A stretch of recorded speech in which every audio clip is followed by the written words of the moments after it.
Assalomu alaykum. Bugungi laboratoriya mashg'ulotimizning mavzusi o'simlik hujayralarini kuzatish. Mashg'ulotimizning maqsadi o'simlik hujayralarining tuzilishini mikroskop ostida kuzatish va o'rganish. Buning uchun bizga kerak bo'ladigan asbob va jihozlar quyidagilardan iborat. O'simligimizdan namuna, ya'ni yo'sinni olganmiz biz. Qoplagich va buyum oynachasi, shuningdek filtr qog'ozi bizga kerak bo'ladi, yana spirt, pinset, ya'ni qisqich va mikroskopimiz kerak bo'ladi. Tajribamiz uchun olingan o'simligimiz yuksak o'simliklarning tuban vakili yo'sinlar hisoblanadi. Ular asosan nam joylarda, ya'ni daraxtlar po'stlog'ida, devorlar ostida chim hosil qilib o'sadi.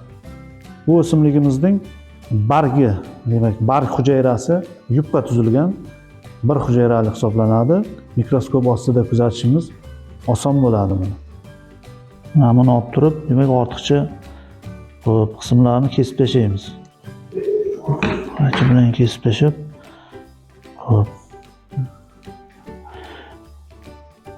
buyum oynachasiga qo'yib olamiz. Biroz tekislaymiz. Hujayralari, demak, yaxshi ko'rinish uchun va bir tomchi spirt tomizamiz.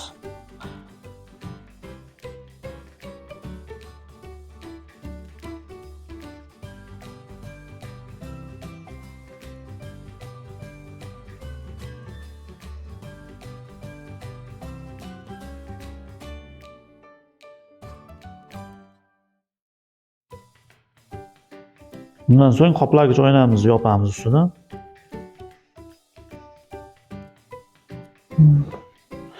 Ortiqcha suvlarni tortib olish uchun filtr qog'ozdan foydalanamiz.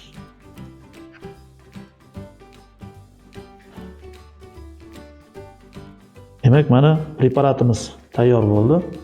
Tayyor bo'lgan preparatimizni mikroskopga qo'yib kuzatamiz. Dastlab mikroskopimizni kichik kattaligida ko'ramiz. Shundan so'ng, demak,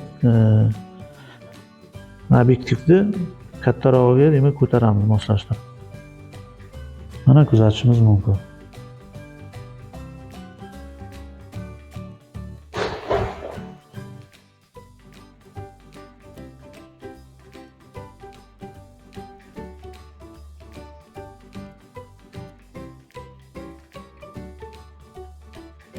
Mana ko'rishimiz mumkin o'simlik hujayramizni.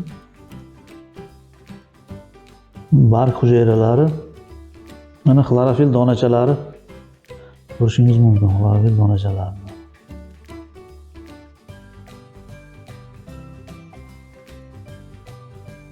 Mana endi katta obyektivda ham qo'yib ko'ramiz.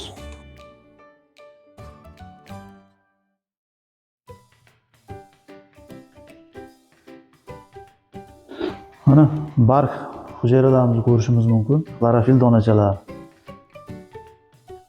Mana katakcha shaklda hujayralarimiz ko'rinyapti. Demak, tajribamiz shundan iborat. Bugungi tajribamiz fikr va mulohazalaringizni, demak, kutib qolamiz.